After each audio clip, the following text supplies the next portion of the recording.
श्री गणेशाय नमः।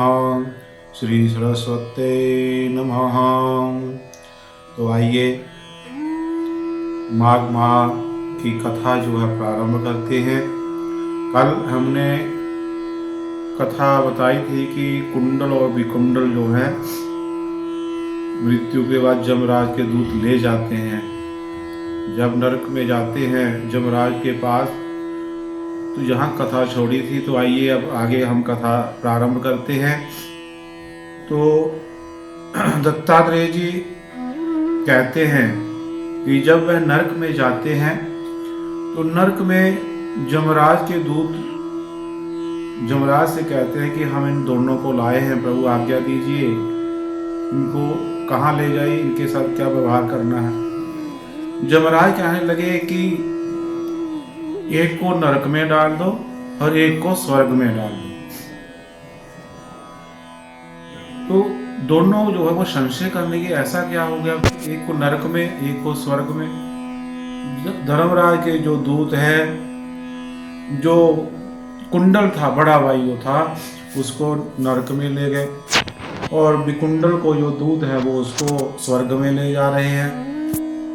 विकुंडल ने कहा कि दूत भाई देखो, मुझे बड़ा संशय हो रहा है, मेरे मन में बड़ा संशय है। बोले क्या? बोले महाराज हम एक ही कुल में पैदा हुए, दोनों भाई हैं, बड़े हुए, दोनों ने ही हमने बड़े बुरे कर्म किए और मेरा जो बड़ा भाई है उसको नरक मिला और मुझे स्वर्ग। ऐसा क्या मैंने किया जीवन में जो मुझे स्वर्ग मिला, मुझे भी नरक मिलना चाहिए। तो धर्मराज के दूत कहते हैं कि हे विकुंडल, जिस प्रकार एक वृक्ष पर बहुत सारे हजारों पक्षी जो है आ रहे हैं, बैठ रहे हैं, जा रहे हैं, आ रहे हैं, जा रहे हैं, उसी प्रकार अनेकानेक पक्षियों का आवागमन होता रहता है।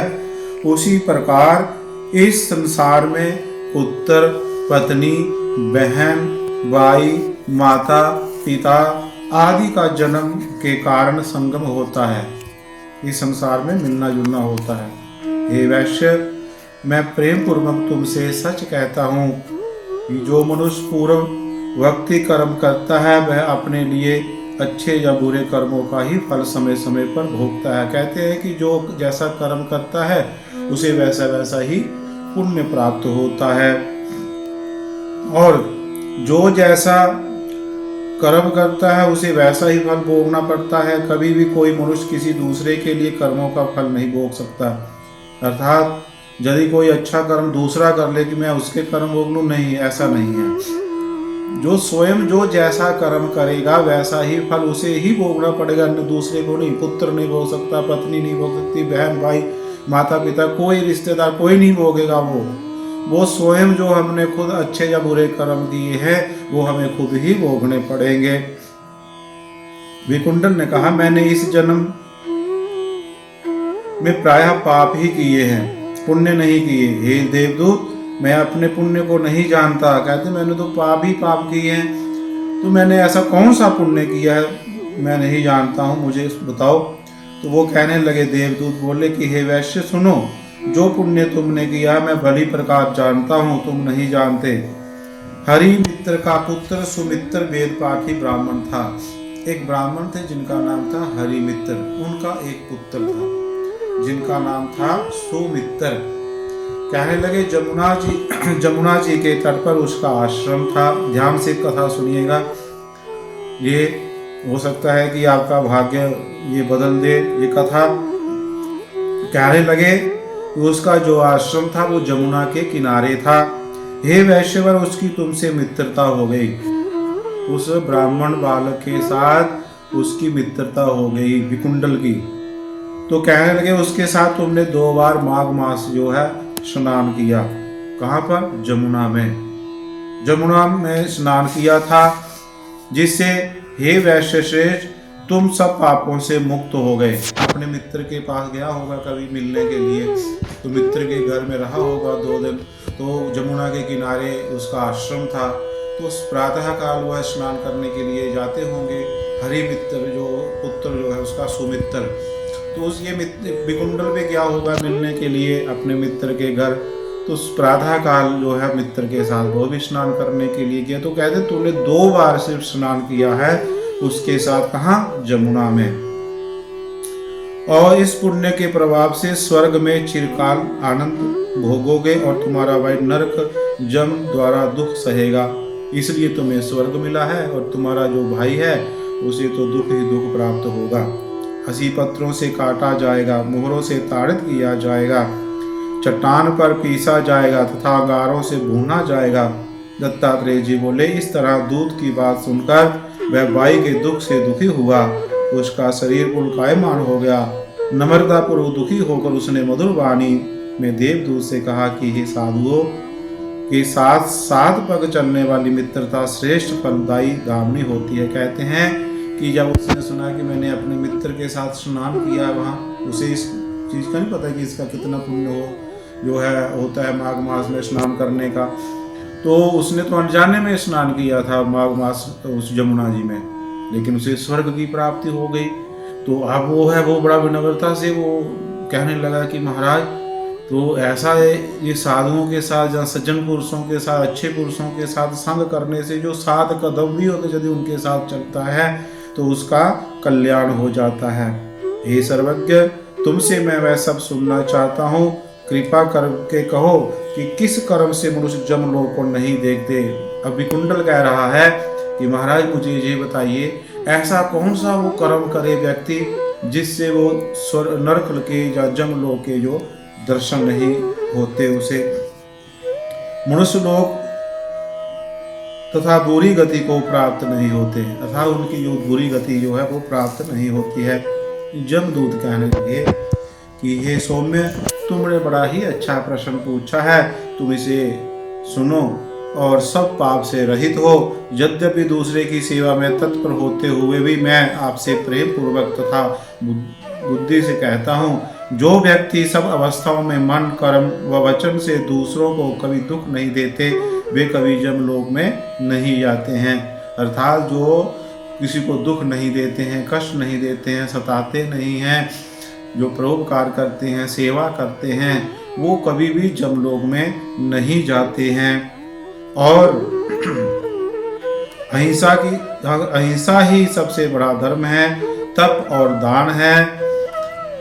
दयालु मनुष्य प्राय मच्छर, खटमल, कीड़ी आदि प्राणियों की भी अपने समान रक्षा करते हैं, मतलब मच्छर को भी नहीं मारते हैं। और जहाँ मच्छर आ जाए, काट जाए तो डेंगू हो जाएगा, है ना, ऐसे मच्छर भी है। अब तो चल मार इसको, अरे भगा इसको, क्यों, कहीं काट लेगा तो डेंगू हो जाएगा। तो ये कह रहे हैं कि महाराज जो दया करते हैं, अब जिन पर दया करेंगे काटेगा तो फिर डॉक्टर के पास भागना पड़ेगा। तो प्राणियों की भी अपने समान रक्षा करते हैं। ऐसे सत्पुरुष जलते हुए अंगारे से व्याप्त दुर्गम पथ को और प्रेतों की तरंग वाली जमयातना को नहीं देखते हैं। जो दया भाव करते हैं उनको यह जमयातनाएं नहीं भोगनी पड़ती हैं। तथा पीह लहू जल के समान पीते हैं और पांवों के बीच में औंधे मुंह डाल दिए जाते हैं और उन्हें विषैले कीटाणु काटते रहते हैं। ये पापियों के बारे में बता रहे हैं कि जो दुख देते हैं, कष्ट देते हैं, माता पिता को सताते हैं, तो वहाँ जो है उसे कष्ट मिलता है, उसको जो जीव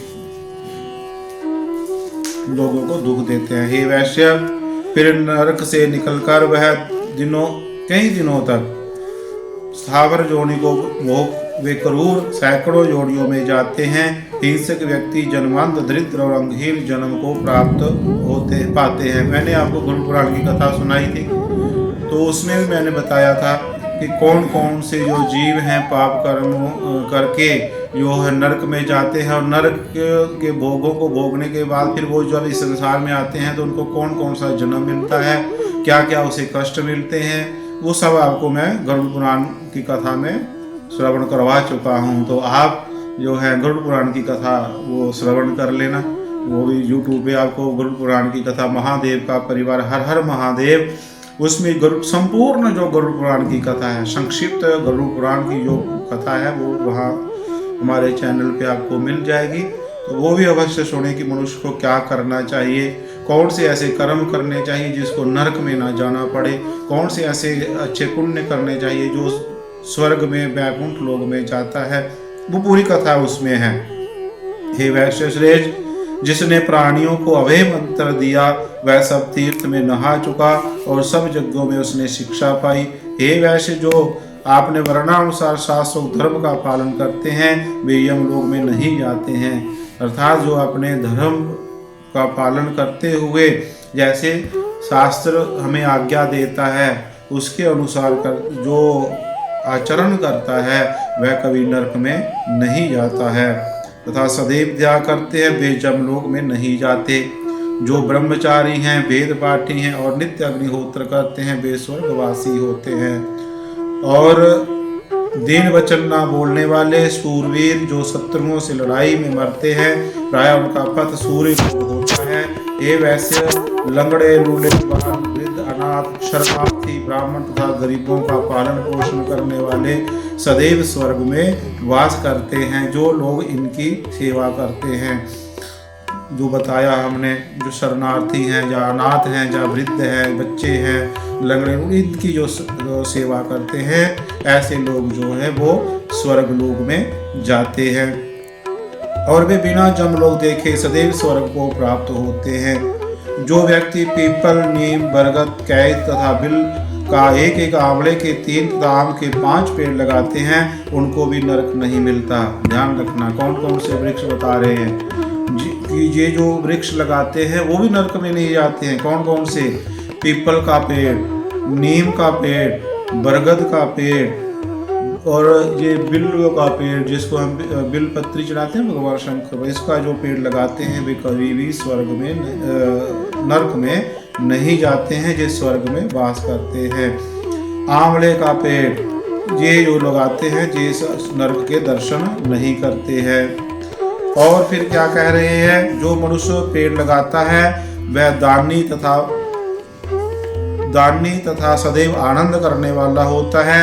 अच्छी छाया वाले फल और फूलों से पूर्ण मार्ग में लगाते हुए पेड़ों को जो मूर्ख काटते हैं प्रायः उनका नरक में वास होता है। जो पेड़ों को काटते हैं, छायादार पेड़ों को, अर्थात जहाँ 10 लोग आकर के जहाँ विश्राम करते हैं, जहाँ राहगीर जा रहे हैं, रास्ते में पेड़ लगे हैं तो वो जो छाया को हटा देते हैं उनको भी कहाँ नरक में वास मिलता है।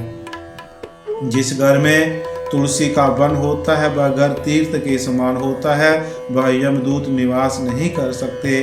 तुलसी बोने वाले तथा उनके मित्र आपकी सुगंध से देवलोक में उतने 1000 वर्ष तक रहते हैं। जिस घर में तुलसी का पौधा होता है, जहाँ जो तुलसी का पौधा लगाता है तो कहते हैं वो भी स्वर्ग लोक में वास करते हैं। तुलसी की सेवा करने से मन, कर्म, वचन से किए पाप भी नष्ट हो जाते हैं। तुलसी को जो जल चढ़ाता है, तुलसी की जो रक्षा करता है, जैसे अभी कोहरा पड़ रहा है तो कोहरे में क्या होता है कि तुलसी के जो पत्ते हैं वो झड़ जाते हैं, तुलसी सूख जाती है तो उसकी जो रक्षा करता है, ऊपर से वस्त्र अच्छा, कोई ज़्यादा बड़ा मोटा का वस्त्र भी नहीं देना चाहिए, तो पतला सा वस्त्र उसको जो उड़ाता है उसको कोहरे से बचाता है, तुलसी की जो रक्षा करता है, सेवा करता है, वो जाते हैं। हरि की पूजा करता है वह गर्भ में नहीं आता। तुलसी की जो है भगवान विष्णु को चढ़ाता है वो उसका तो जन्म संसार में होता ही नहीं है। और क्या कह रहे हैं? पर्वत जाबान में रखी हुई शिवलिंग मूर्ति की पूजा करता है जो सदैव ओम नमः शिवाय इस मंत्र का जप करता है। प्रसन्न से जो महादेव जी की सेवा करता है वह यमराज का दर्शन नहीं करता। जो एक बार महादेव कहे उसका भी कल्याण हो जाता है। ओम नमः शिवाय इसी नाम पुराण की कथा करें, महिमा बताई गई है। इसमें तो ये कहा गया है कि वो शिव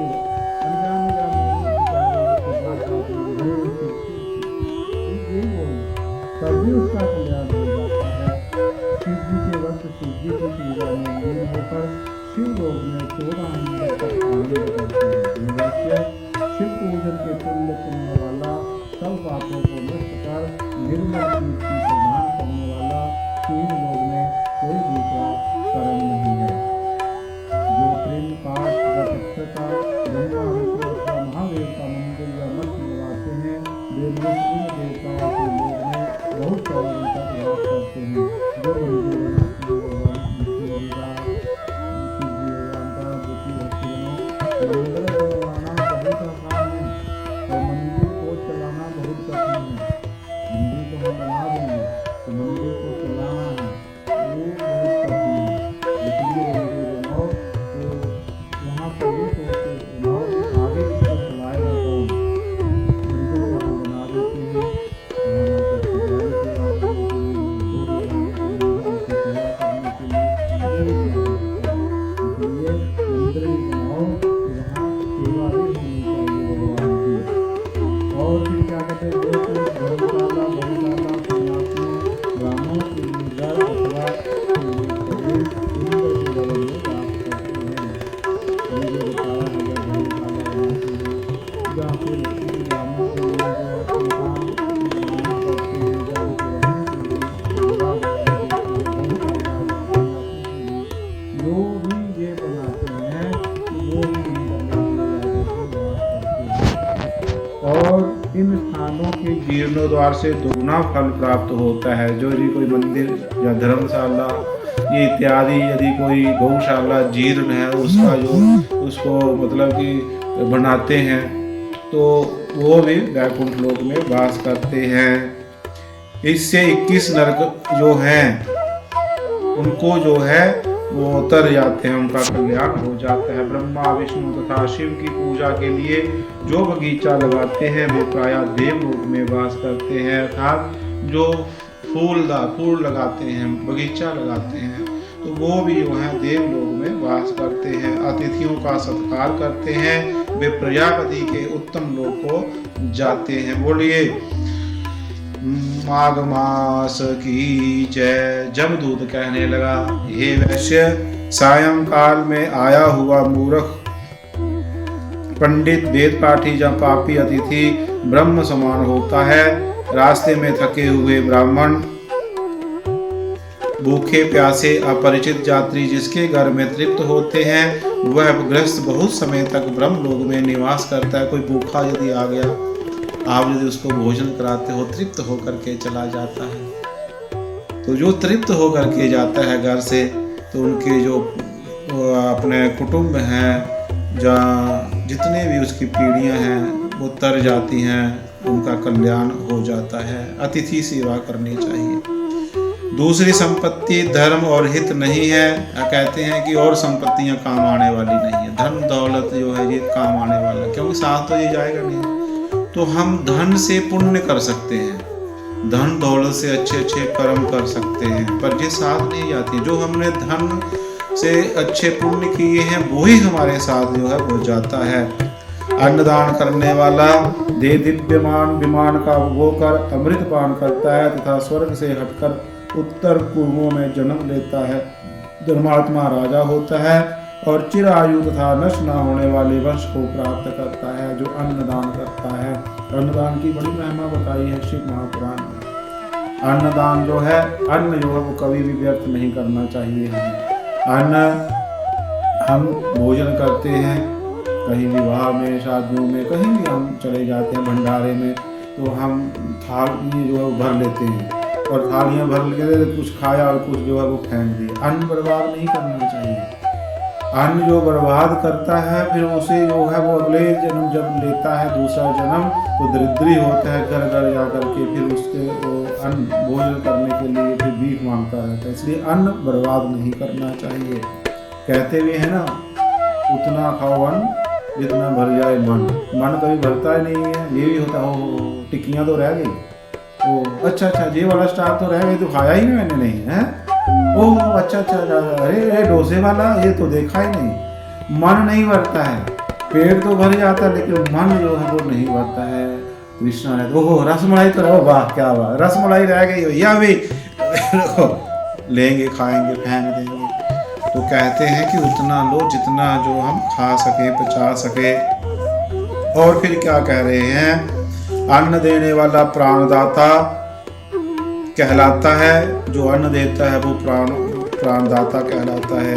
हे वैश्यवर, केसरी ध्वज से वैश्वदेव ने दयापूर्वक कहा था, कि हे राजन, कर्म भूमि में जाकर यदि तुम फिर से स्वर्ग के इच्छुक हो तो अन्न दान करो। ये राजा हुए इक्ष्वाकु में, तो उनको कह रहे हैं कि यदि तुम ये अपना स्वर्ग लोक के इच्छुक हो, स्वर्ग चाहते हो, तो दोबारा से तुम जन्म लो और अन्न का दान करो, तुम्हें स्वर्ग की प्राप्ति होगी। गरुड़ पुराण में मैंने ये भी कथा बताई थी कि वो जो वैश्य एक स्त्री थी, वृद्ध माता थी, तो उसने बड़ा सोना चांदी हीरे जवाहरात वस्त्र सब दान किया था, अन्न दान नहीं किया था। तो भगवान विष्णु बूढ़े का रूप धारण करके जाते हैं, तो फिर वो माता जो है गुस्से में उसको भगवान को मिट्टी का जो ढेला दे देती है, तो उसको वही प्राप्त होता है। इसलिए अन्नदान जो है उससे क्या होता है, प्राण बचते हैं। आप जितना मर्जी वो खाओ, मोमो खाओ, और कुछ खाते रहो, जब तक आप आपके पेट में अन्न नहीं जाएगा तब तक आपको तृप्ति नहीं होगी। इसलिए अन्नदान जो है वो सबसे श्रेष्ठ है। 6 महीने तक के क्या छोटे बड़े पापों का प्रायश्चित मन कर्म वचन से नहीं करता, वह नरक भोगता है। वह देवता और गंधर्वों से सेवित शुभ लोक को पाता है। वैश्य, जो मनुष्य वेद माता गायत्री या दूसरे वैदिक मंत्रों को जपते हैं और नित्य सवेरे और शाम को हवन करते हैं, ऐसे विपरक्ष गति को प्राप्त करते हैं। जो प्रतिदिन हवन करते हैं, पितृयज्ञ करते हैं, देव यज्ञ करते हैं, वो जो यज्ञ करते हैं उनका जो पुण्य है वो अक्षय हो जाता है, कभी वो यज्ञ पुण्य समाप्त नहीं होता। जो लोग पर्वों पर चलते जल में स्नान करते हैं, वे ना बुरी गति को पाते हैं और ना बुरी योनि में जन्मते हैं। जैसे पर्व आते हैं, जैसे अभी शिवरात्रि आ रही है या कोई भी पर्व हो, जैसे माघ माह चल रहा है, तो इसमें कल्पवास करते हैं प्रयागराज में जा कर के। तो ऐसे जो लोग स्नान करते हैं वहाँ पर जा कर के, तो वो जो लोग हैं वो बुरी योनि में नहीं जाते, उन्हें मनुष्य की योनि प्राप्त होती है। हे विकुंडल, पृथ्वी, सोना, गौ आदि 16 परम दान हैं। इनका दान करने वाला मनुष्य स्वर्ग लोक से नहीं लौटता।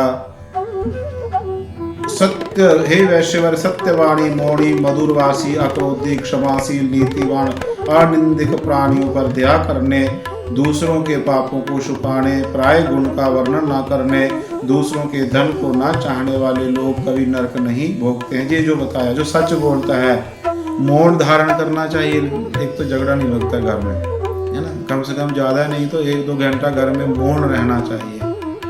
मौन रहिए, उससे मौन रहने से क्या होता है, जैसे हम मोबाइल जो है ये बैटरी है, फुल बैटरी है, तो इसको चलाते रहेंगे तो बैटरी डाउन हो जाएगी, तो फिर क्या करेंगे, तो फिर हम इसको चार्जर लगाएंगे तो बैटरी फिर जो है फुल हो जाती है। ऐसे ही हम बोलते रहेंगे तो ये जो हमारी बोलने वाली शक्ति है वो भी फिर क्षीण होने लगती है। तो इसको चार्जर कैसे करना है, मौन व्रत धारण करो। मौन 1 घंटा 2 घंटा प्रतिदिन घर में जो है आप मौन व्रत, ज़्यादा नहीं कर सकते तो कम से कम 2 घंटे तो रोज मौन व्रत रखिए आप प्रतिदिन। तो फिर उन्होंने क्या कहा, फिर मधुरवासी मीठा बोलिया, ऐसी वाणी बोलिए कि जो सुने बोले और कुछ बोले, ऐसी वाणी बोलिए। और क्रोध भी नहीं करना चाहिए, क्षमाशील होना चाहिए। ये नहीं किसी ने कुछ बोला तुरंत उस पर हावी हो जाओ, नहीं, क्षमाशील। और किसी की निंदा भी नहीं करनी चाहिए। और क्या कहते हैं, प्राय जो गुण का वर्णन जो है ना करने, दूसरे के धन को ना चाहने वाले जो लोग हैं वो नरक में नहीं जाते हैं। मुड़िबांके बिहारी लाल की जय। काम भावना से ठहरते हैं वे प्राय नरकगामी होते हैं। जो अपनी इच्छा के अनुसार ये हमें मिल जाए इस कामना करते रहते हैं, ऐसे लोग जो हैं वो भी नरक लोक में जाते हैं। जमदूत कहने लगे, बहुत से पाप करने वाला भी केवल एक बार गंगा जी में स्नान करने पर शुद्ध हो जाता है। बहुत सारे पाप कर लेता है और एक बार गंगा में स्नान कर लेता है तो उसके भी पाप जो हैं वो भस्म हो जाते हैं। और कोई भी व्रत, दान, तप, यज्ञ इत्यादि गंगा जल की एक बूंद के भी समान नहीं है। वैकुंठ से विष्णु भगवान के चरणों से गिरे हुए गंगा जल को महादेव जी ने अपने मस्तक पर सुशोभित किया है। ये भगवान भोले शंकर जी अपने सिर पे गंगा को धारण किए। गंगा आई कहाँ से पता है आप सबको? गंगा कहाँ से प्रकट हुई थी? आप भक्तजनों, आपने राजा बलि की कथा सुनी होगी। जब राजा बलि ने तीनों लोग पर कब्जा कर लिया था तो भगवान विष्णु ने फिर वो त्रैलोकी जो है उसे लेने के लिए फिर वामन का रूप धारण किया। जब वामन का रूप धारण किया था तो राजा बलि के पास गए थे और 3 पग जो है वो भूमि उन्होंने उनसे मांगी थी। तो 3 पग भूमि थी और 3 पग जब भूमि ली तो उस समय क्या हुआ था कि 2 ही पग में सब कुछ नाप लिया था, तीसरा पग उनके सिर पे रखा था। तो जब उन्होंने प्रथम पाँव में सब कुछ नाप लिया तो उसी समय ब्रह्मा जी आए। जब वो भगवान विष्णु का पाँव जो ब्रह्मलोक में गया तो ब्रह्मा जी ने भगवान के चरण धोए और वो जो जल था वो अपने कमंडल में रख लिया। और जब भागीरथ के जो पूर्वज थे तो उनके जो पूर्व कपिल मुनि की दृष्टि पड़ी तो वो भस्म हो गए थे।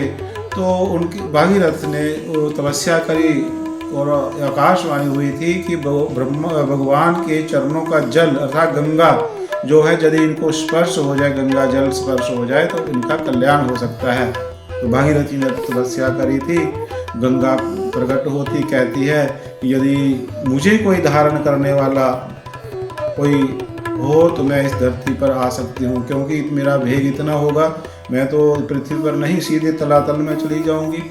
तो फिर उन्होंने भगवान शंकर की तपस्या करी, भगवान शंकर प्रसन्न हुए। तो गंगा जब ब्रह्मलोक से आती हैं वही गंगा जल जो ब्रह्मा जी ने भगवान विष्णु के चरण धोए थे, जो कमंडल में रखी थी, वो जो जल है वो गंगा जो है ब्रह्मलोक से निकलती है, निकलते हुए आती है और हिमालय भगवान शंकर के जटाओं में आकर के जो है वो समा जाती है। भगवान शंकर गंगा को जटाओं में ही बांध लेते हैं, क्योंकि गंगा को घमंड हो गया था कि मेरा वेग कोई धारण नहीं कर सकता। तो भगवान ने उनको जटाओं में ही बांध दिया।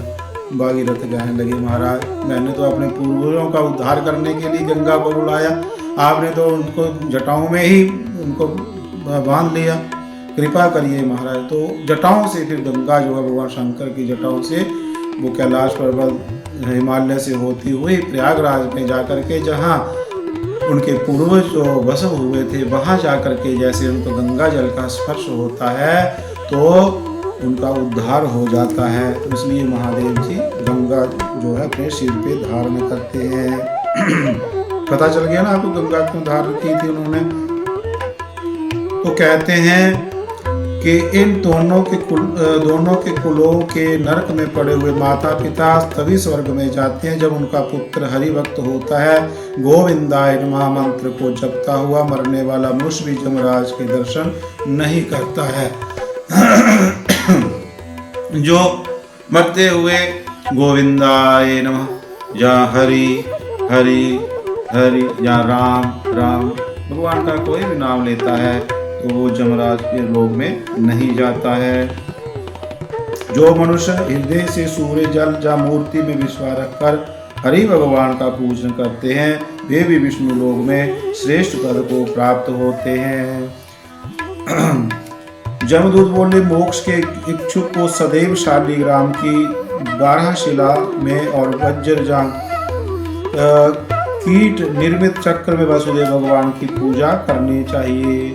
ये कथा हम आपको आगे बताएंगे। अब जमदूत जो है वो विकुंडल को जो है जो स्वर्ग में ले जा रहे हैं उनको ये कथा जो है वो बता रहे हैं। अब वो आगे ये कथा बताएंगे कि शालिग्राम भगवान की पूजा जो है वो कितने शालिग्राम की पूजा कर सकते हैं। कोई कहता है घर में 1 शालिग्राम होना चाहिए, कोई कहता है 2, कोई कहता है 3, कोई कहता है 4। कितने शालिग्राम घर में होने चाहिए, कितनी पूजा करनी चाहिए, उनके पूजा का विधान क्या है, ये हम आपको अगली कथा में बताएंगे।